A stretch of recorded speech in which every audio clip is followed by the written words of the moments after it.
Muy buenas, mis queridos Humphreys. Hoy vamos a ver todo lo relacionado con la fermentación y sus principales tipos. La alcohólica por un lado y la láctica por otro. Sin nada más que decir, dentro intro.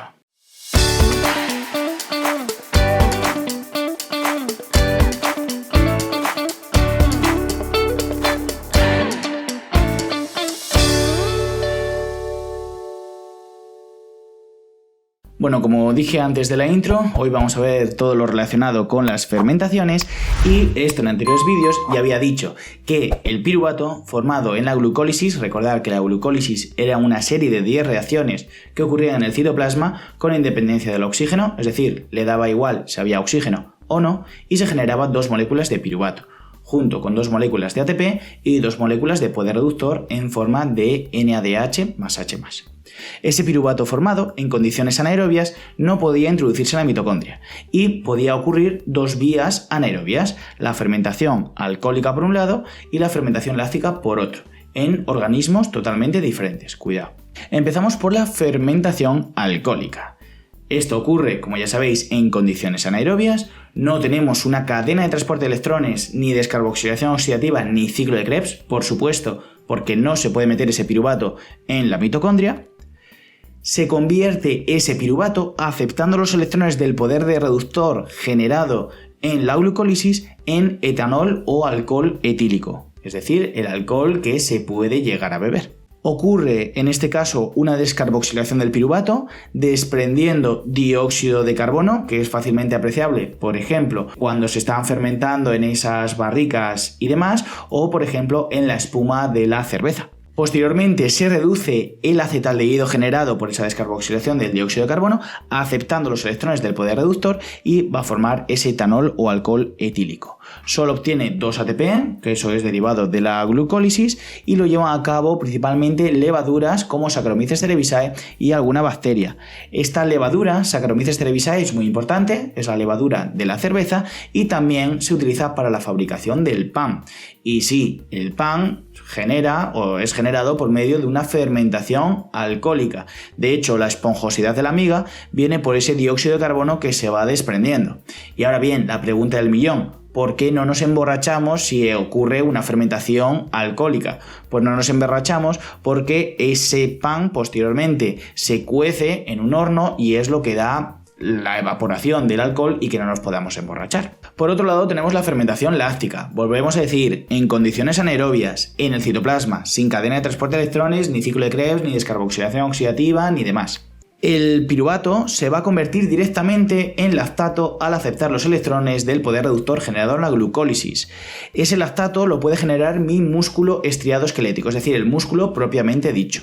Ese lactato tiene que ser eliminado del músculo y va al hígado, donde el hígado, por el ciclo de Cori, va a pasar del lactato otra vez a glucosa y va al músculo estriado esquelético, que es demandante de esa glucosa, de ese nutriente. Es necesario que elimine el lactato porque va bajando el pH del músculo, ¿no? Y esto es lo que acabo de decir, el ciclo de Cori. Solo obtiene 2 moléculas de ATP derivadas de la glucólisis y lo lleva a cabo no solo en nuestro músculo estriado esquelético, sino también otras bacterias como por ejemplo Lactobacillus y Streptococcus, que son, bacterias muy importantes para la industria láctea, tanto de yogures como de quesos. Esto también es muy importante, puesto que son probióticos, una cosa muy interesante, muy relevante desde el punto de vista de nutrición, que cada vez tienen más importancia clínica, y pues los probióticos no son más que aquella flora que llamamos malamente intestinal, es decir, un conjunto de organismos procariotas, junto con protozoos, arqueas, que conviven con nosotros, en este caso en el intestino.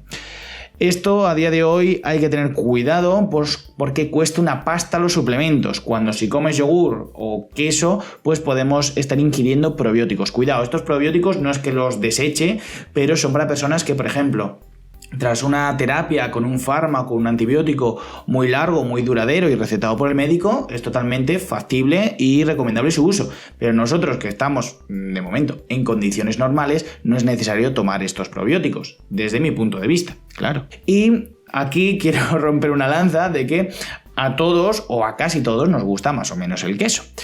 El queso tiene un olor particularmente fuerte, pero lo que vemos a día de hoy, que quizá lo vemos como más elaborado. Hay muchas leyendas de cómo surgió el queso. Hay una que es muy reconocida, que era como un nómada árabe en el desierto, pues llevaba leche en un estómago de cordero, si no me equivoco, en el cuajar, de ahí su nombre, me imagino, y con el calor del desierto y tras esa larga duración de la caminata, pues la leche se le cuajó y así surgió el queso. Sin embargo, parece ser, científicos señalan que el primer queso surgió por una época de escasez. Como sabéis, cuando nosotros nos hicimos sedentarios, allá por el 10.000, si no me equivoco, el 10.000 a.C., pues empezamos a cultivar y a tener ganadería de vacas, cabras, ovejas.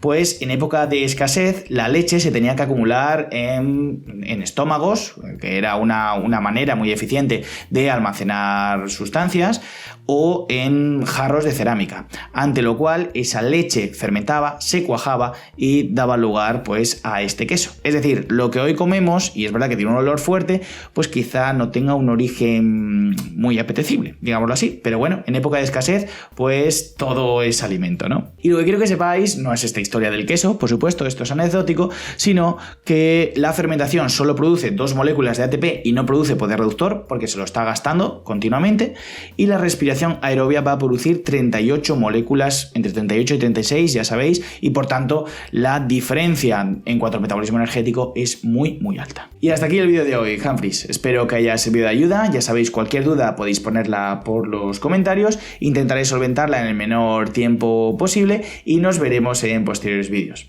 ¡Hasta la próxima!